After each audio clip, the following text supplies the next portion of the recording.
যখন জাহান্নামীদেরকে বলছে, জাহান্নামীদেরকে যখন জাহান্নামের মধ্যে নিয়ে যাওয়া হবে, আনিল মুজরিমিন, জাহান্নামীদেরকে যখন ওই মুজরিমদেরকে জাহান্নামের মধ্যে যখন নিয়ে যাওয়া হবে, তো যেই ফেরেশতারা তাদেরকে জাহান্নামের মধ্যে হাঁকিয়ে নিয়ে যাবে, তো ওই ফেরেশতারা ওই ব্যক্তিকে প্রশ্ন করবে, মা সালাকাকুম ফি সাকার। ওই ব্যক্তিকে ওই ফেরেশতারা প্রশ্ন করবে, মা সালাকাকুম ফি সাকার। আচ্ছা তুমি বলো তো, তুমি যে জাহান্নামে যাচ্ছ, কোন জিনিস, কোন বস্তু, কি এমন অপরাধ করেছো, সেই অপরাধের বিনিময়ে তোমাকে জাহান্নামের মধ্যে যেতে হচ্ছে? অলু, তারা বলবে, লাম নাকু মিনাল মুসাল্লিন, আমি সালাতের অন্তর্ভুক্ত ছিলাম না, আমি সালাতের অন্তর্ভুক্ত ছিলাম না। ফেরেশতারা যখন বলবে, ওই ব্যক্তিকে যখন প্রশ্ন করবে, মা সালাকাকুম ফি সাকার, তোমাকে যে আমরা এই জাহান্নামের মধ্যে নিয়ে নিক্ষেপ করা হয়েছে, তুমি পৃথিবীর বুকে কি এমন অপরাধ করেছো, তুমি পৃথিবীর বুকে কি এমন খারাপ কাজ করেছো, তার জন্য তোমাকে এই জাহান্নামের মধ্যে নিক্ষেপ করা হচ্ছে? ওই নিক্ষিপ্ত ব্যক্তি ওই ফেরেশতাদেরকে বলবে, অলু লাম নাকু মিনাল মুসাল্লিন, আমি পৃথিবীর বুকে, আমি দুনিয়ার বুকে সালাতের অন্তর্ভুক্ত ছিলাম না।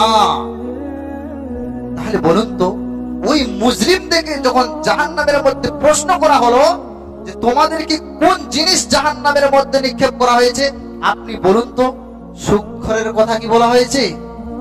যে চুরি করেছে তার জন্য তাকে প্রথমে জাহান্নামে দেওয়া হয়েছে? সে জেনা করেছে তার কথা কি সে বলেছে? বলেন, এই পৃথিবীর বুকে যত বড় বড় পাপ রয়েছে, কোন পাপের কথা সে ব্যক্তি বলল না। সে বলল, লাম নাকু মিনাল মুসাল্লিন, আমি দুনিয়ার বুকে সালাতের অন্তর্ভুক্ত ছিলাম না। কারণ সেই ব্যক্তি সর্বপ্রথম সালাতের কথাই বলল।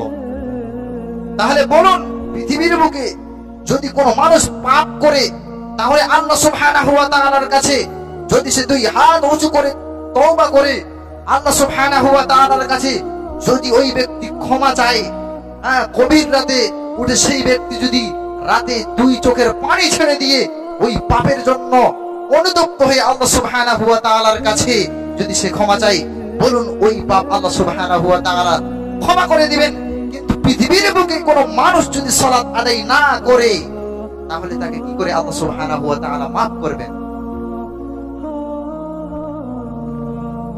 আজ আমরা বেঁচে থাকতে সম্ভবত বেশিরভাগ যুবক সমাজ যখন বয়স 20 থেকে নিয়ে 15 থেকে নিয়ে 30 বছর কিংবা 40 বছর, এই সময়টা হচ্ছে যুবক, টকবক করছে সে তার যৌবন, যুবক অবস্থায়। কিন্তু সেই যৌবন, সেই সময়টাকে আজ আমাদের যুবক ভাই কাজে লাগায় না। কাজে কখন লাগাবে? কোন ব্যক্তি যদি তাকে প্রশ্ন করে, তুমি এখনো সালাত আদায় করো না কেন?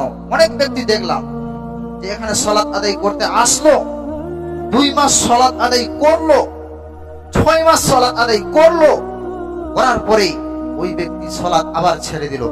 বলুন, ওই ব্যক্তি কি করে সালাত ছেড়ে দিতে পারলো? যে একবার সালাত আদায় করছিল না, সে সালাত ধরলো, ধরার পরে ওই ব্যক্তি আবার সালাতকে ছেড়ে দিল। বলুন, ওই ব্যক্তি কত বড় মুনাফিক? আমার কথা নয়, আল্লাহ সুবহানাহু ওয়া তাআলার কথা। তাহলে ওই 15 থেকে নিয়ে 30 বছর 40 বছর এই যুবক সময়টা আমরা কাজে লাগাই না। অথচ আল্লাহ সুবহানাহু ওয়া তাআলা বলেছেন যে যুবক সময়ে যে ইবাদত তোমরা করবে, ওই ইবাদত আল্লাহ সুবহানাহু ওয়া তাআলার কাছে গ্রহণযোগ্য বেশি হবে। কারণ যুবক থাকাকালীন আপনি যখন সালাত আদায় করবেন, যুবক থাকা অবস্থায় আপনি যখন সালাত আদায় করবেন, তখন আপনি রুকু সিজদা ঠিকভাবে করতে পারবেন, রুকু ঠিকভাবে করতে পারবেন, সিজদাও ঠিকভাবে করতে পারবেন। যখন আপনার বয়স 50 বছর হয়ে যাবে, কোমরে ব্যথা, পায়ে ব্যথা, জায়গায় জায়গায় ব্যথা, পুরো শরীর ব্যথা, আপনি রুকু ঠিকভাবে করতে পারবেন না, সিজদা ঠিকভাবে করতে পারবেন না, তাহলে বলুন কোন সময়ের ইবাদতটা বেশি কাজে লাগবে? আজ যুবক সমাজ আমরা সময়টাকে মূল্যায়ন করি না। আপনার জীবনের এক পয়সাও দাম নেই, আপনার এই জীবনের এক পয়সাও দাম নেই। আপনাকে গোরস্থানে মাটি দিয়ে আসা হলো, মাটি দিয়ে আসার পরে ওই যে গোরস্থানে বাঁশ দিয়ে আপনাকে চাপিয়ে দেওয়া হয়, ওই বাঁশ পচে যাবার আগেই আপনার শরীর পচে মাটির সঙ্গে গলে মিশে যায়। বলুন একটা বাঁশের চাইতে আপনার একটা বাঁশের যে দাম আছে, আপনার শরীরের কোনো দাম নাই, কারণ ওই বাঁশটা কাঁচাই থেকে যায়, আপনার শরীর মাটির সঙ্গে পচে গড়ে মিলে চলে যায়। তাহলে বলুন ওই বাঁশটার বেশি দাম না আপনার শরীরের বেশি দাম? বাঁশটার বেশি দাম। এই জীবনের কোনো মূল্য নাই, কথা বাস্তব, কথা খুব মনোযোগ সহকারে শুনুন। আবার অনেক জায়গায়